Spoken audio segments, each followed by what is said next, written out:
خب سلام عرض می‌کنم خدمت شما دوستان عزیزم. این اولین ویدئویی هستش که تصمیم گرفتم در مورد تمرینات گفتار درمانی برای شما عزیزان تهیه بکنم. حدود 3 سال و نیمی هست که من بچه‌مو میبرم گفتار درمانی و اولی که اصلا هیچ کلامی نداشت، ولی خدا رو شکر الان کلمات زیادی رو میتونه بگه، ولی هنوز جمله‌هاش را نیفتاده. من تصمیم گرفتم که تمام تمرینات گفتار درمانیش رو اینجا برای شما دوستان عزیزم هم نشون بدم و باشه که به کار خیلی از خانم‌ها مامانا بیاد، چون خیلی‌ها به خاطر اینکه مسیرشون دور هست یا به خاطر اینکه دسترسی به گفتار درمان ندارن یا دو شهرشون گفتار درمانی نیست و یا اگه گفتار درمان هست ولی خودشون می‌خوان تمرینات بیشتری رو با بچه‌شون کار بکنن، این ویدیوها براشون خیلی خوب میشه.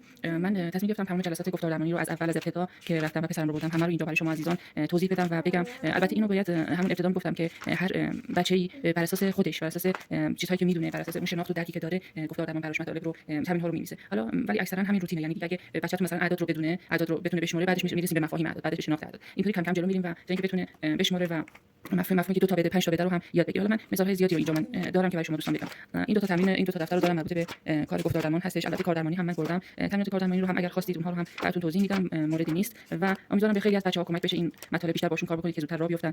تا که ما مراجعه کردیم به گفتار درمان ازمون خواستن که یه دفتر اینطوری تهیه بکنیم. حالا نه مثلا این 200 برگ هستش، یه دفتر این شکلی تهیه بکنید. من خودم تو دفتر واک نویس کردم. یه دفتر تهیه بکنید که اینا تمریناتشو می‌نویسن، بعد خیلی‌هاشون مربی دارن، به مربی‌ها میگن که کار بکنن با بچه و توضیحاتی رو در خصوص اون تمریناتی که گفتار درمان نوشته رو نوشتن و هر هفته اینا ویزیت میشن و گفتار درمان بررسی میکنه بر اساس سطح بچه چه تمرین‌هایی رو بده.